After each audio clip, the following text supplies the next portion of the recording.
নমস্কার, আপনাদের সকলকে স্বাগত ডিজিটাল খবরিলালে। আমি পূর্বা। সামনে লোকসভা নির্বাচন, সেই নির্বাচনকে নিয়ে প্রতিটি রাজনৈতিক দলের যেন প্রকল্পের ছড়াছড়ি, প্রকল্প নিয়ে দড়ি টানাটানি হচ্ছে।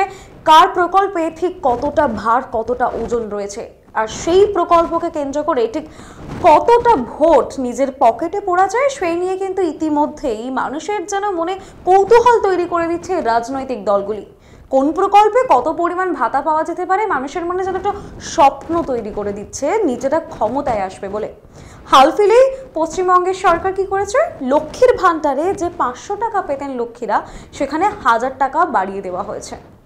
ঠিক যে লক্ষ্মীদের জন্য বাড়ানো হয়েছে, ঠিক তাদের মধ্যেই এমন এক লক্ষ্মী রয়েছেন যিনি আসানসোলে থাকেন। তার বাড়ি নেই, মাথা গোজার জায়গা নেই, পুরো বাড়িতে ঘর সংসার চালাচ্ছেন। পুরো নামেই বাড়ি, বাড়ির ছাদটা সেটাও নেই, ত্রিপলের নিচে সংসার চালাচ্ছেন। সেই মহিলার দুঃখ কষ্ট সত্যিই মেনে নেওয়া যায় না, কারণ তিনি কোনো গ্রামাঞ্চলে বা কোনো পঞ্চায়েত এরিয়াতে থাকেন না, তিনি আসানসোল পৌরসভা 106 নম্বর ওয়ার্ডের বাসিন্দা। তার কিনা এই হাল। আসানসোল শিল্প অঞ্চল, যে শিল্প অঞ্চলকে নিয়ে রাজনৈতিক দলেদের এত টানাপোড়ান, কারণ সেখান থেকে একটি বড় পরিমাণে বলা যেতে পারে আমাদের পশ্চিমবঙ্গের একটা কাঠামোতে সাহায্য আসে সেখান থেকে। কিন্তু এই শিল্পাঞ্চলের এই হাল, যেখানে বঙ্গের একজন নেত্রী, সে নেত্রী পুরো হাল ধরে রেখেছেন, কিন্তু এই যে নেত্রী যিনি সংসার চালান, মুনমুন বাউরি, তার কি হচ্ছে সেই বিষয়ে আমাদের প্রতিনিধি একেবারে তার সঙ্গে গিয়ে সাক্ষাৎকার করেন, তার বাড়ি ঘুরে দেখলেন, তার কথা তুলে ধরছেন আপনাদের সামনে। দেখুন আমাদের প্রতিনিধি মোহন সিং এর সেই প্রতিবেদন। আপনাদের সঙ্গে যে কথা দিয়েছিলাম আমরা ডিজিটাল খবরিলাল, সেই কথাই রাখছি। আমরা বিভিন্ন জায়গার আপনাদের কাছে যে খবর, সমস্যা, সেটা তুলে ধরছি। এমনই একটা চাঞ্চল্যকর একটা দৃশ্য দেখা গেল আসানসোলের বার্নপুর এলাকাতে। বাড়িতে নেই ছাদ, অর্থাৎ ছাদ মানে তিরপাল আছে, তিরপালও ছেঁড়া।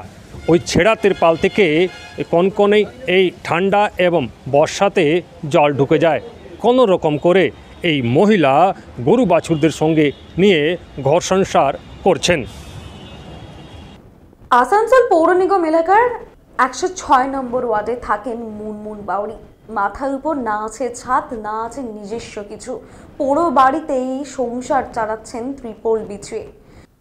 জীবন, জমি, সম্পত্তি বলতে এই পোড়া বাড়ি, মাথার উপর ত্রিপল এবং এই গরু। সরকারি প্রকল্প নিয়ে যেখানে ঢাকঢোল পেটাচ্ছে প্রতিটি রাজনৈতিক দল, নিজেদের ঢেড়া পেটাচ্ছে প্রকল্পের ছড়াছড়ি যেখানে, সেখানে কি হাল পশ্চিমবঙ্গের আসানসোলের এই 106 নম্বর ওয়ার্ডের বাসিন্দা মুনমুন বাউরি।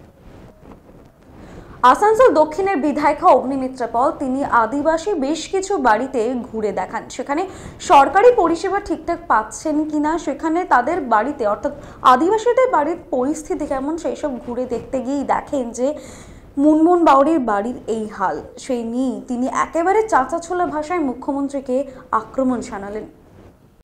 আজকে এই বড়ডাঙ্গার যে এই বাড়িটির এই অবস্থা তা নয়, আজকে সারা পশ্চিমবঙ্গ জুড়ে লক্ষ লক্ষ মানুষ আজকে দেখবেন যে এই ধরনের এইভাবে তারা রয়েছে। অথচ আজকে মাননীয় প্রধানমন্ত্রী নরেন্দ্র মোদীজি এবং কেন্দ্র সরকার এই গরিব মানুষগুলোর জন্য বাড়ি পাঠাচ্ছেন।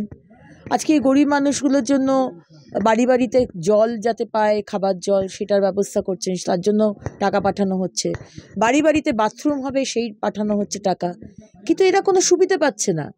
আজকে মমতা সরকার বা এখানকার যে কাউন্সিলর রয়েছে, সে টিএমসির কাউন্সিলর, তাহলে সে কি কাজ করছে বলুন?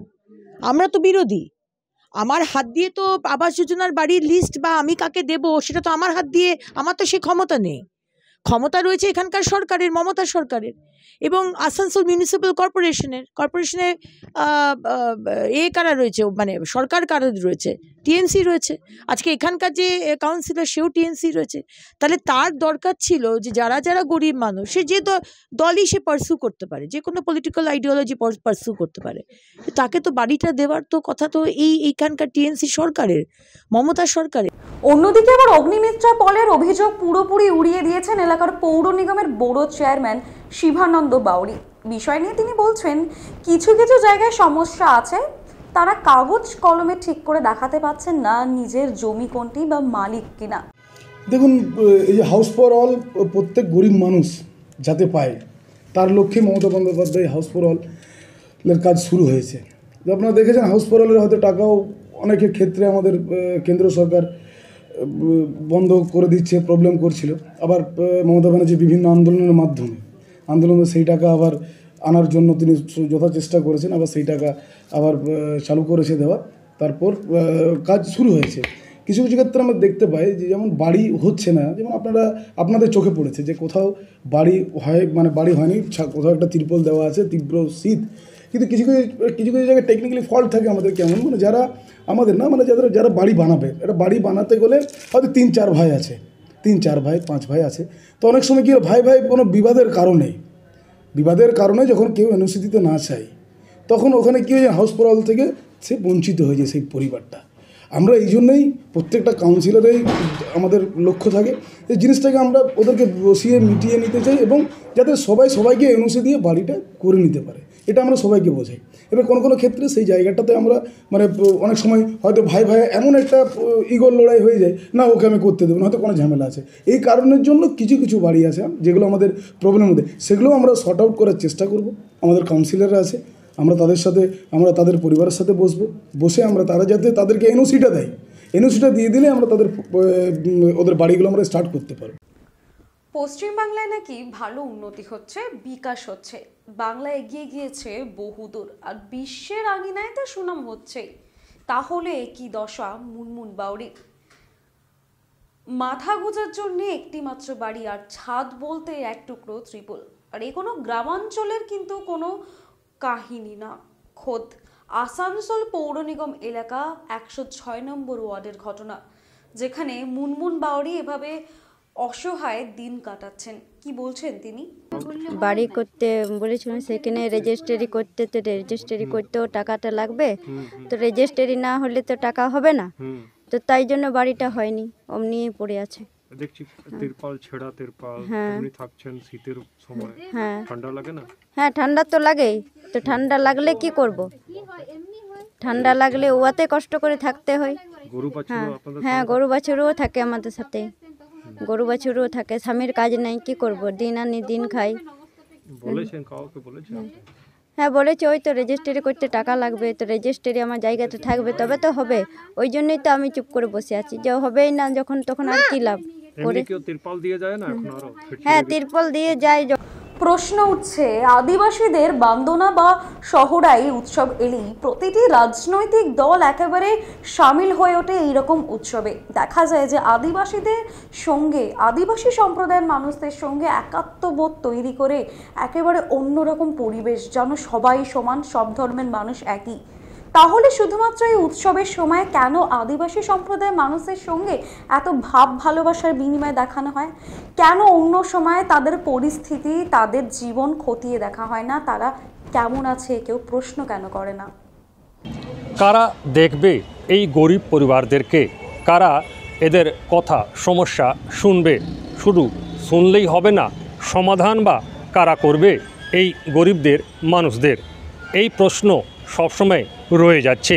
আর ডিজিটাল খবরিলাল এই প্রশ্ন তুলে ধরবে দর্শকদের সঙ্গে, প্রশাসনের সামনে, এবং যে অঙ্গীকার আমরা করেছিলাম সেটা ধারাবাহিকভাবে এইভাবেই চালিয়ে যাব। আসানসোল থেকে ডিজিটাল খবরিলালের জন্য মোহন সিং। শুধু মুনমুন বাউরি না, আমাদের পশ্চিমবঙ্গে এরকম বহু পরিবার আছে যাদের মাথা গোজার জায়গা নেই, তাদের ঠাঁই নেই, নিজস্ব জমি বলতে কোথাও গিয়ে হতো থাকতে হয়, এইটুকুই তাদের জীবনে। তাদের আশাও নেই, তারা চান যে খাদ্য, বস্ত্র, বাসস্থান একটু ঠিকভাবে হোক। এই মানুষগুলোর কথা আমরা সকলে শুনতে পাই না, আমাদের কাছে এসে পৌঁছায় না। ঠিক তাদের মতনই একজন এই মুনমুন বাউরি, যার কথা, যার কাহিনী আপনাদের সামনে তুলে ধরলাম আমাদের প্রতিবেদনের মাধ্যমে। ভালো লাগলে অবশ্যই কমেন্ট করে জানাবেন, এবং আপনারা কি ধরনের স্টোরি জানতে চাইছেন বা কি আপনাদের বক্তব্য নিশ্চয়ই কমেন্ট করে জানাবেন। সেই সঙ্গে নজর রাখুন ডিজিটাল খবরিলালে, কারণ খবর আপনাদের, নজর আমাদের।